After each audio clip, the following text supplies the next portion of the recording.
그랬다가 이제 이게 앞으로 뚝 떨어지는 거죠. 또 어느 날은 반대로 체중 40kg밖에 안 나가는 헬린이 여중생에게 운동을 가르쳐 주게 될 수도 있습니다. 안녕하세요. 평생 몸짱을 추구하는 50대 몸짱입니다. 제가 영상을 올리면 댓글도 달아주시지만 긴 내용은 이메일로 보내주시는 경우도 많습니다. 그러면 저와 이메일로 상세한 의견 교환을 하시게 되는데요. 저번 썸리스 그립 영상 관련해서도 후속 대화들이 많았습니다. 그래서 그중 여러분 모두에게 도움이 될 만한 것들로 이번 영상을 제작하게 되었고요. 혹시 저번 영상을 안 보신 분들은 저기를 클릭해서 한번 보셔도 좋겠습니다. 참고로 프레스 할 때의 썸리스 그립을 말합니다. 턱걸이나 스쿼트 할 때의 썸리스 그립 아니고. 고중량을 할 때는 썸리스 그립을 하지 말아야 하는 거 아니냐 하는 질문이 있었는데요. 여러분 이걸 잘 아셔야 합니다. 여러분만 운동을 하는 게 아니거든요. 뭐냐면 여러분한테 고중량이 누구한테는 저중량이고요. 반대로 여러분한테 저중량이 누구한테는 고중량입니다. 따라서 그냥 절대적인 고중량이라는 개념은 없고요. 자, 제가 예를 하나 들어드리겠습니다. 철수는 스쿼트를 100kg를 하고 영희는 스쿼트를 60kg를 하는데, 그래서 만약 영희가 100kg 스쿼트를 하면 다칠 수 있는 상황이라고 가정해보죠. 그러면 만약 영희가 철수한테 가서 야, 너 그거 100kg 스쿼트 그거 너 하면 안 돼. 너무 고중량이야. 너 다쳐. 바로 척추가 나갈 거야. 이러면 말이 될까요? 안 될까요? 영희 본인한테는 위험할 수 있는 중량이 철수한테는 아니죠. 철수는 아마 속으로 생각을 할 겁니다. 네가 못하는 걸 왜 나도 못한다고 생각하지? 자, 여러분 이렇게 생각하셔야 합니다. 고중량은 썸리스가 안 되는 게 아니라 내가 썸리스로 할 수 있는 중량이 있는 거고, 이 중량 숫자는 사람마다 다 다른 겁니다. 예를 들어 철수는 스탠다드 그립으로는 100kg를 드는데 썸리스 그립은 해본 적이 없어.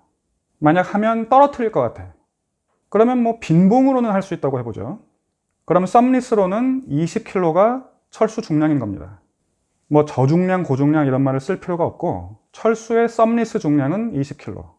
그리고 영희는 스탠다드로는 60kg를 드는데 썸리스는 연습을 오래 했어. 그래서 썸리스로는 80kg를 들어. 그러면 영희의 썸리스 중량은 80kg인 거죠. 저도 사실 그런 경우에 속합니다. 썸리스로 더 많이 드는 경우죠. 그래서 정리를 하자면 아무도 썸리스를 강요하지 않으니까 만약 본인이 원하지 않으면 안 하시면 되는 거고요. 근데 멀쩡히 잘 하고 있는 사람한테 그거 하면 안 되는데, 그건 뭐랑 같다?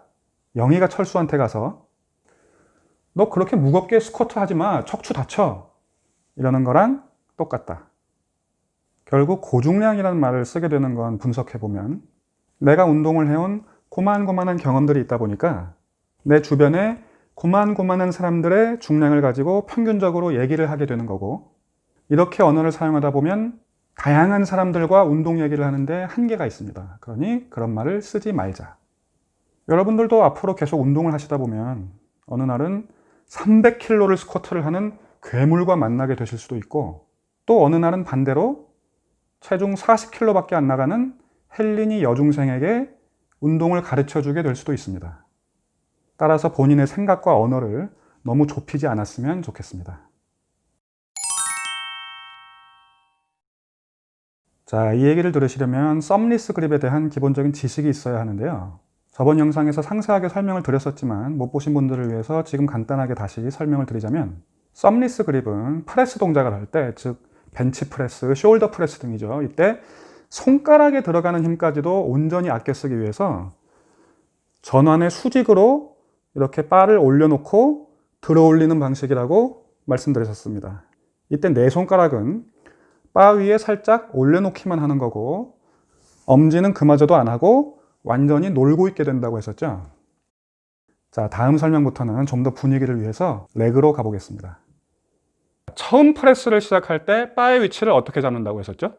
원래 썸리스 그립의 취지를 살리려면 사실은 이 아슬아슬한 위치가 역학적으로는 가장 좋습니다. 왜냐하면 그래야 전원에서 올라오는 선과 바가 일치를 하니까 힘을 가장 세게 받는 위치인 거죠. 하지만 여기에 실제로 놓지는 못합니다. 왜냐하면 바가 앞으로 떨어질 수 있으니까. 그런데 그렇다고 또 너무 뒤에 놓으면 손목이 꺾여서 아프니까 바가 이렇게 또 너무 뒤로 가지는 못할 테고, 그래서 타협 지점은 이 정도. 이쯤 위치에서 내 손가락을 살짝 바에 올리고 운동을 시작한다고 가정해보죠. 그런데 프레스를 이제 진행하다 보면 나중에 힘이 점점 빠지게 되겠죠. 그러면 적절한 선에서 운동을 멈춰줘야 하는데, 내가 한 번만 더 하면서 계속 더 들다가 이제 내가 이 그립으로는 더 못 드는 상태까지 가게 됩니다. 그러면 마지막 한 번을 더 들기 위해서 본능적으로 바를 이렇게 살짝 더 앞으로 이동하게 된다는 거죠.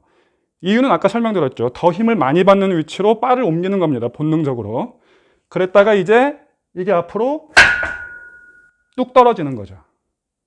결국 무슨 얘기냐면 욕망대로 다 따라가면 안 된다는 겁니다. 내가 내 운동을 컨트롤할 수 있어야 한다. 그게 자신 없으면 이 그립은 하시면 안 되겠죠. 말은 거창하지만 결국 내용은 간단합니다. 내가 적정한 선에서 운동을 중단해야 한다. 너무 끝까지 밀어붙이면 위험하다. 아셨죠?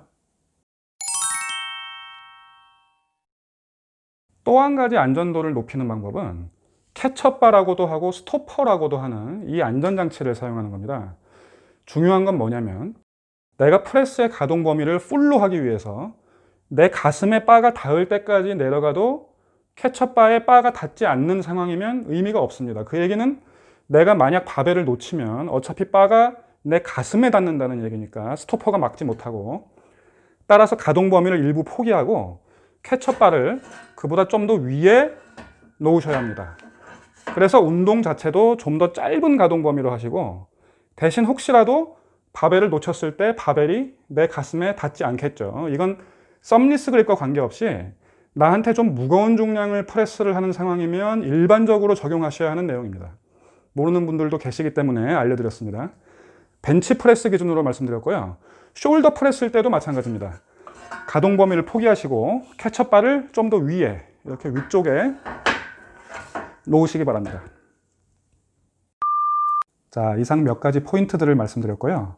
꼭 숙지하셔서 안전한 운동이 되시기를 바랍니다. 이도저도 다 귀찮으면 이 그립은 안 하시는 게 좋겠다.